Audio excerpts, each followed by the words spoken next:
at this What's age. so interesting, I keep thinking about David Epstein's book, Range. Did you read this book?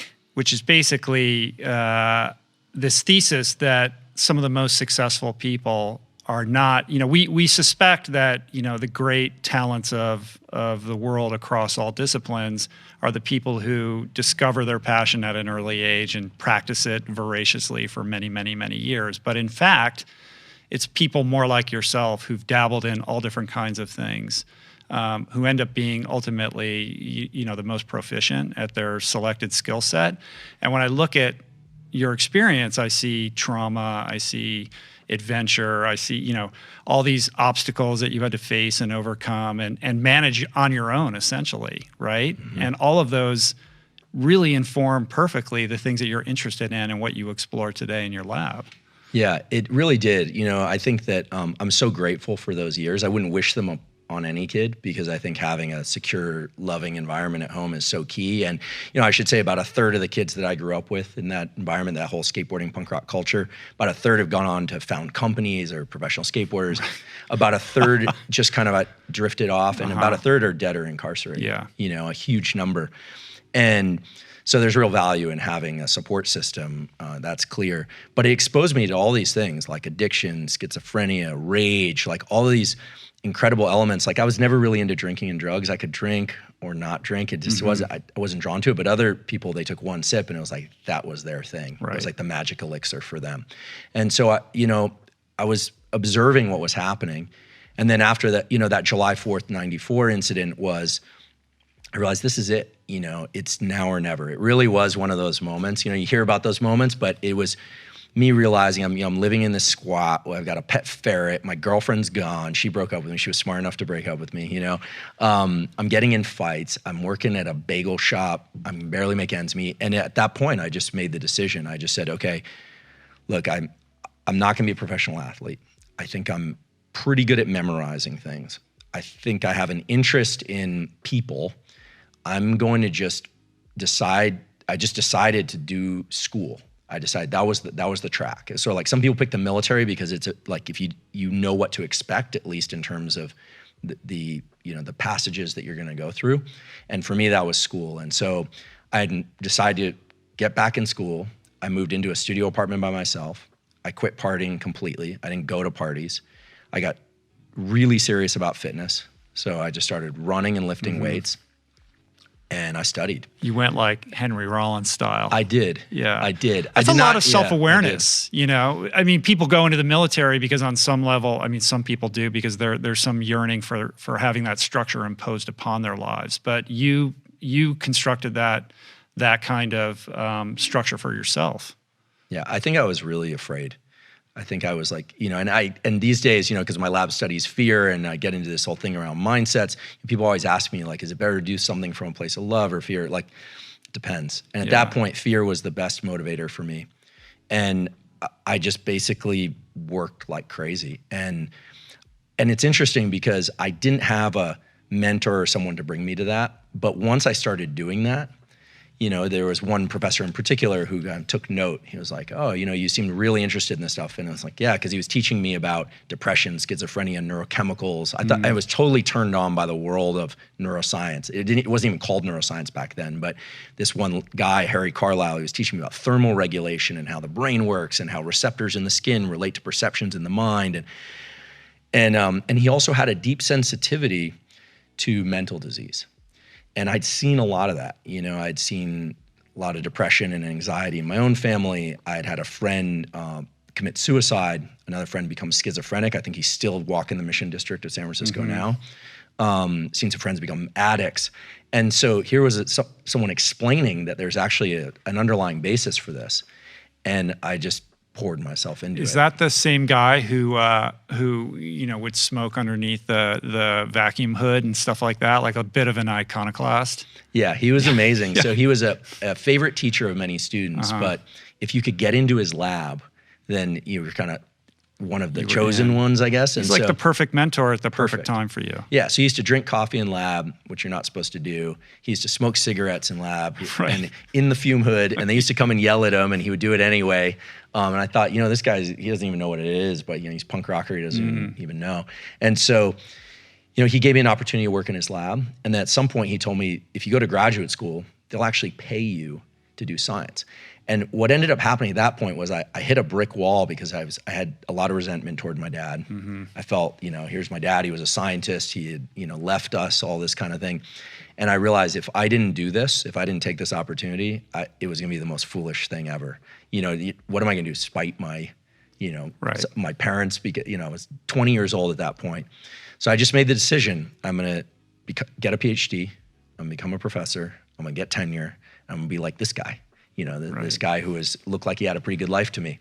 And so that's pretty much how I spent the last 25 years of my life is doing experiments. It worked out. It worked out. I mean, it was a lot of work. I mean, I didn't have the power of concentration. I hadn't read all the good books that gun high school students read growing up. I had to learn how to speak properly. I learned how to learn how to think properly and really learn how to commit to something that was very linear and at times was very painful. And I went to some pretty extreme things. I actually used to set a timer and I wouldn't allow myself to get out of the chair until the timer went off. Right. So, and I would experience extreme agitation.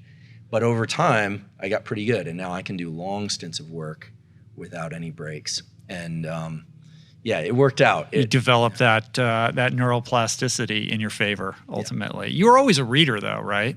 I loved books. So I would, I would hide in the Tower Books section in the evenings, and I would read everything about fitness, psychology, anything I could. I've always devoured information. My favorite book when I was a kid was the Encyclopedia or the Guinness Book of World Records. So I would, when I was a little kid, I'd walk around the Aspen Center for Physics and I would tell anyone. I didn't even ask them if they wanted to hear about what's the world's smallest eutherian mammal.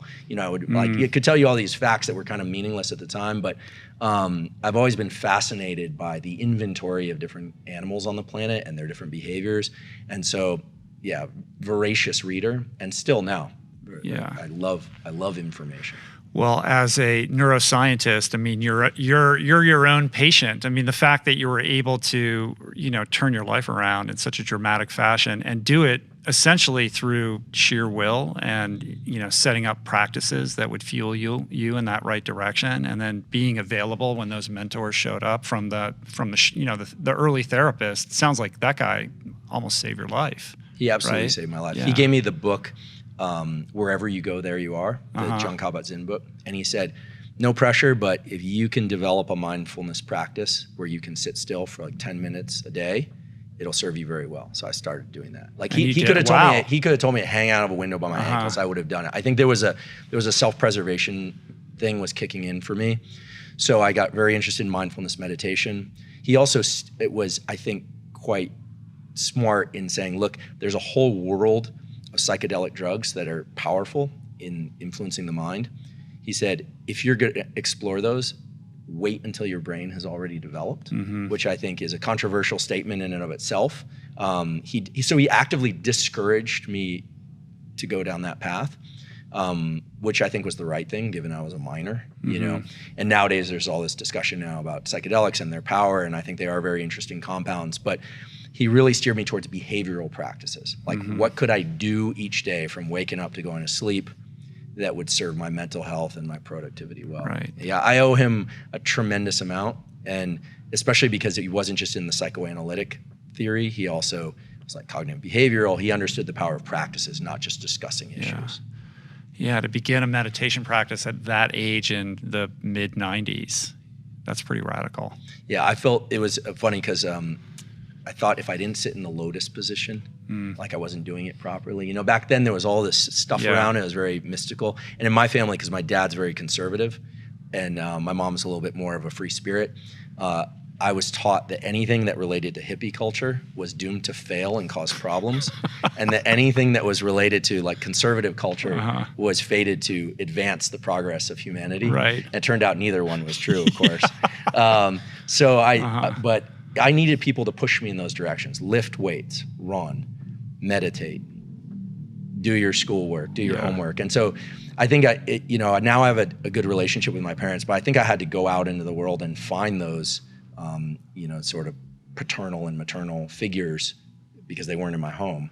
I needed to find those. Do you look back on your upbringing with gratitude? Like, how do you reflect on that experience and how it informs, how you think about what you do now? Yeah, I'm immensely grateful for it because, where I'm at today is, my lab works on a number of issues related, sort of hardcore neurobiology of regenerating the brain, trying to fix, basically cure blindness and repair visual systems, but also things related to, fear, courage, mindset, stress, anxiety, trauma, et cetera.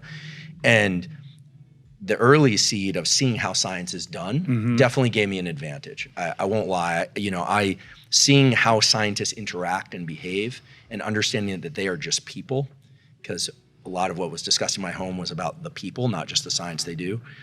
That really gave me an advantage.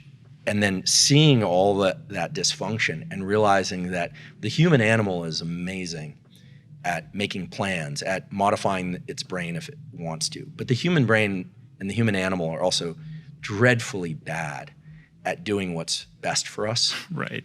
Because of this, what I think it comes down to is the fact that our reward systems are not designed for things that are just good for us. They're designed for things that optimize the progression of our species, but they will grab onto and ratchet into any behavior that makes us feel good.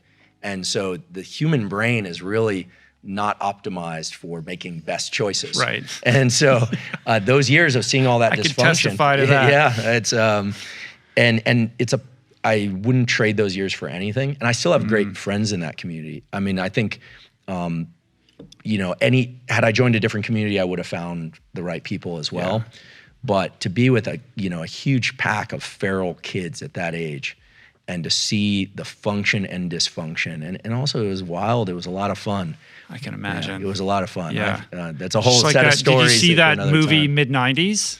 Mid-90s and the movie Kids, the Larry Clark movie. Right. When I saw that movie, first of all, I had a lot of friends that were in that movie because he used actual skateboarders. In Kids? Yeah. I actually knew a couple of those kids. And, it's a movie, but there were a lot of things about that movie that were very accurate. Yeah. And when I saw that movie, I was like, yeah, that's like pretty much a day in the life in Washington Square Park. And, it was a little extreme on some end, but you didn't know where you were going to end up each night. That was a unique experience, So, yeah, and mid-90s was really good. I think it captured the essence of what it is to be a kid that's just looking for some group of people to join.